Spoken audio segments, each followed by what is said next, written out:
Dear students, this is a sequel video on the climate change. The earlier video, I tried to explain the politics of climate change.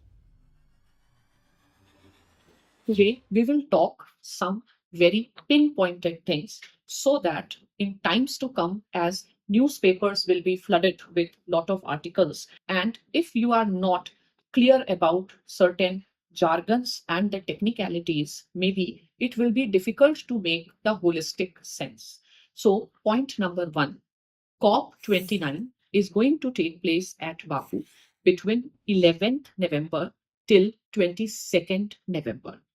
Second thing, the agenda is the climate finance. And that is why COP29 is also known as Finance Conference.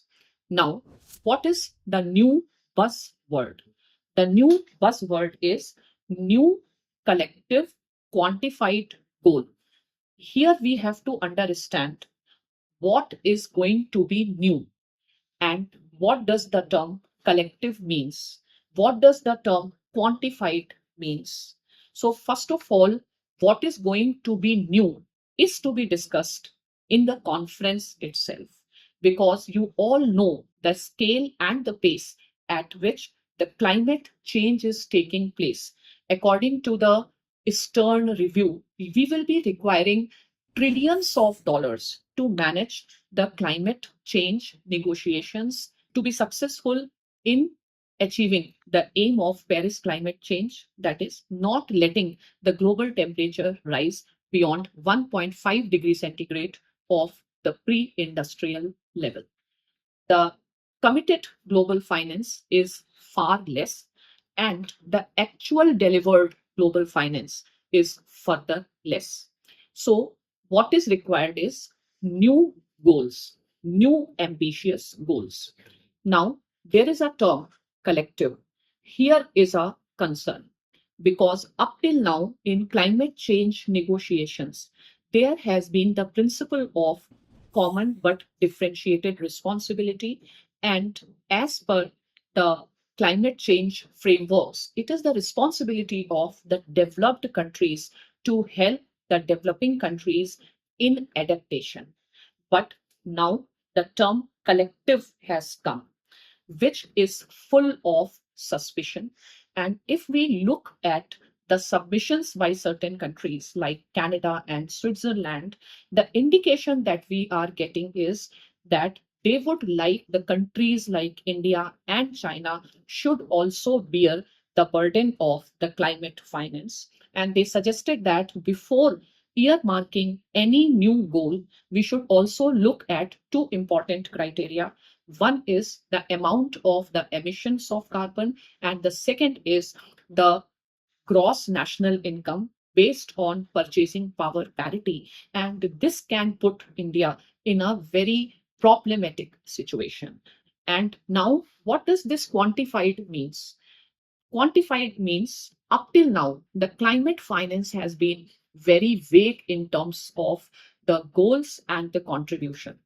So there is a need to quantify, because the existing system does not define very clearly what will be treated as the climate finance. Suppose I am in USA and I organize a meeting among certain experts and I spend money on that meeting.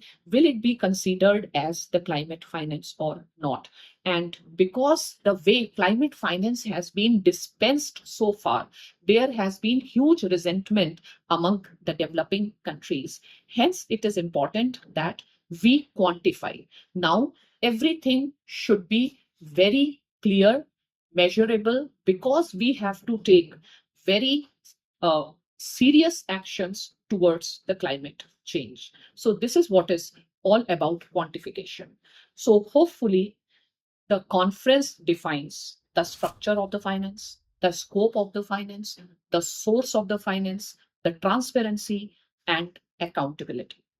Now, all those who want to understand, they should go through Article 9 of the Paris Climate Agreement, which sets the terms of the climate finance. And it talks about the finance to be provided in the form of transfer of technology, funds, for adaptation and mitigation. So far, whatever climate finance has been done, it is seen as it has been very, very unjustified. So, what countries like India has to do? They have to use their political weight with the vision of the cosmopolitan approach, even for the developing countries.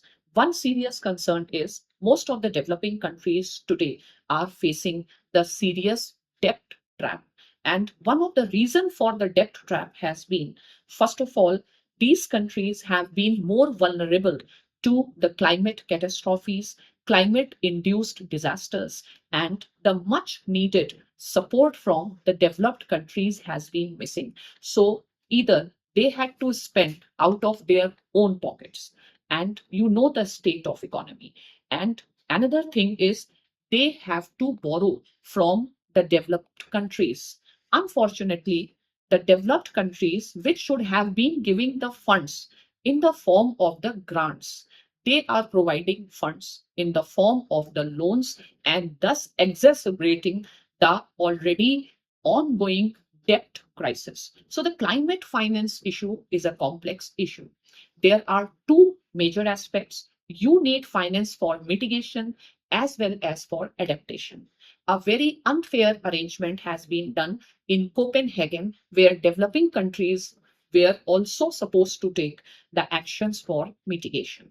So, if they are prioritizing the mitigation, they are missing out the funds for adaptation. So, go through Article 9 of the Paris Climate Agreement to understand the climate finance. There is a need for clear definition of climate finance. At the same time, there is a confusion between the role of two facilities or agencies. The first is Global Environment Facility, which was created in 1992. And this Global Environment Facility works under the World Bank and takes care of the finance for the various conventions. For example, Minamata Convention with respect to mercury, for example, Convention on Biodiversity, as well as UN Framework Convention on Climate Change. And then there is a dedicated facility, which is known as the Green Climate Fund, which was created in 2010 under Cancun Agreement and which has been made the part of Paris climate change. And the difference between these two is if the role of Global Environment Facility is more diffuse, Green Climate Fund is specifically focusing on addressing the climate change, and there should be 50-50% allocation of the funds. But what I suggest is greater weightage towards adaptation rather than mitigation as far as the developing countries is concerned. And we can only hope that from now onwards, the climate change negotiations will follow the track of equity. We will not move away from the principle of the historical and differentiated responsibility. And at the same time, I believe that the next step has to be how to address the problem of the technology transfer.